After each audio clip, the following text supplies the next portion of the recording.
Assalamualaikum warahmatullahi wabarakatuh.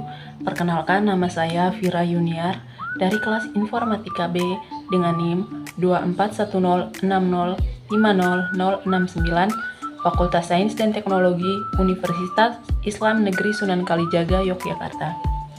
Jadi, tujuan saya membuat video ini yaitu untuk memenuhi tugas akhir salah satu mata kuliah saya, yaitu mata kuliah Ulum Al-Quran. Pada video kali ini, saya akan menjelaskan metodologi penafsiran Quran, yaitu metode tahlili, ijmali, dan muqarrar. Nah, sebelum saya membahas ketiga metode tersebut, di sini saya akan menjelaskan pengertian metodologi penafsiran terlebih dahulu. Jadi, secara etimologis, metodologi berasal dari dua kata, yaitu metodos dan logia. Metodos berarti cara atau jalan, kemudian logia yaitu kajian atau ilmu. Jadi, metodologi dapat diartikan sebagai ilmu atau uraian tentang metode. Kemudian penafsiran berasal dari farasa, yang berarti penjelasan atau perincian. Kemudian penafsiran secara keseluruhan diartikan sebagai proses menjelaskan, menerangkan, atau memahami makna dari suatu teks, ucapan, atau hal lain yang bisa memiliki arti lebih dari satu. Jadi, pengertian metodologi penafsiran Quran yaitu prosedur untuk memahami dan menjelaskan maksud kandungan dalam Al-Quran. Kemudian, adapun tujuan metodologi penafsiran Quran ini, yaitu yang pertama, memahami makna yang benar, yang kedua, menyesuaikan dengan zaman, yang ketiga, menghindari kontradiksi antar ayat, yang keempat, menghindari penyimpangan penafsiran, dan yang terakhir, menjadi dasar pengambilan hukum Islam. Kemudian masuk ke pembahasan berikutnya, yaitu metodologi penafsiran Quran yang pertama, yaitu metode ijmali. Jadi, metode ijmali ini adalah penafsiran Al-Quran secara global atau garis besar dengan menjelaskan ayat demi ayat secara ringkas dan umum tanpa menguraikan makna kata per kata atau membahas detail hukum secara mendalam. Kemudian, ciri-ciri dari metode ijmali ini yaitu penjelasannya menyatu dengan teks atau ayat. Jadi, makna ayat dijelaskan dengan bahasa sederhana dalam bentuk narasi atau paragraf, bukan analisis kata per kata. Kemudian langkah-langkah metode ijmali yaitu membaca dan memahami teks ayat, kemudian menjelaskan maksud umum ayat secara naratif dan menyeluruh tanpa rincian mendalam. Kemudian, contoh kitab tafsir yang menggunakan metode ijmali. Jadi, contoh kitab tafsirnya yaitu Tafsir Al-Jalalain karya Jalaluddin Al-Mahali dan Jalaluddin Asyuhuti yang terkenal dengan gaya penafsiran ijmali yang mudah dipahami dan ringkas.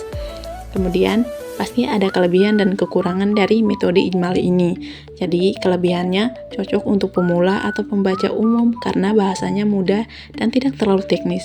Kemudian kekurangannya kurang mendalam untuk memahami hukum, tafsir linguistik, atau ayat-ayat mutasyabihat atau yang membutuhkan analisis lebih lanjut. Kemudian masuk ke metode kedua, yaitu metode tahlili. Metode tahlili adalah penafsiran ayat Al-Quran secara terperinci dan mendalam dengan membahas kandungan ayat dari berbagai aspek seperti bahasa, hukum, sejarah, akidah, hingga sains jika relevan. Kemudian ciri-ciri dari metode tahlili ini yaitu ayat dibahas secara rinci dan mendalam disertai analisis kata per kata, konteks turunnya ayat atau asbabun nuzul, dan penafsiran para ulama. Kemudian yang ketiga, langkah-langkah metode tahlili, yaitu menjelaskan makna ayat secara berurutan, termasuk menyinggung gramatika, hubungan antar ayat, dan penjelasan tema yang terkandung di dalamnya. Nah, berikutnya contoh kitab tafsir yang menggunakan metode tahlili, yaitu Tafsir Al-Tabari, karya Imam Al-Tabari, salah satu tafsir klasik yang terkenal yang memakai metode tahlili dengan sangat mendalam dalam penjelasan. Kemudian kelebihan dan kekurangan dari metode tahlili. Jadi kelebihannya memberikan pemahaman yang komprehensif dan mendalam tentang isi ayat, cocok untuk kalangan akademik dan ulama. Kemudian kekurangannya membutuhkan waktu dan kemampuan analisis tinggi karena bahasanya panjang dan kompleks, kurang cocok untuk pemula. Kemudian masuk ke pembahasan ketiga atau pembahasan yang terakhir, metodologi penafsiran Quran, yaitu metode muqarrar. Jadi metode muqarrar adalah penafsiran Al-Quran dengan membandingkan berbagai pendapat tafsir dari para musafir atau penafsir terhadap satu atau beberapa ayat, baik dari sumber yang sama atau berbeda. Kemudian, ciri-ciri dari metode muqarrar ini yaitu adanya perbandingan antara penafsiran yang berbeda, misalnya perbandingan antar mazhab, antara ayat yang satu dengan yang lain, atau antara tafsir klasik dan modern. Kemudian langkah-langkah dari metode muqaran ini yaitu menghimpun berbagai tafsir dari sumber yang berbeda terhadap suatu ayat atau tema, lalu membandingkan kesamaan, perbedaan, dan alasan pendapat tersebut. Berikutnya contoh kitab tafsir yang menggunakan metode muqaran. Jadi contoh kitab tafsir yaitu Tafsir Al-Manar karya Syahid Muhammad Rashid Ridho, termasuk tafsir yang menggunakan pendekatan muqaran dalam membandingkan pendapat ulama terdahulu dan modern. Kemudian ada kelebihan dan kekurangan dari metode muqaran ini. Kelebihannya memberikan wawasan yang luas dan mendorong pembaca untuk berpikir kritis terhadap berbagai pendekatan penafsiran. Kemudian kekurangannya bisa membingungkan bagi pemula karena banyaknya pendapat yang dikaji dan dibandingkan tanpa penjelasan yang disederhanakan. Jadi kesimpulan dari materi yang saya jelaskan tadi yaitu penafsiran Al-Quran merupakan upaya untuk memahami pesan-pesan ilahi yang terkandung dalam setiap ayatnya.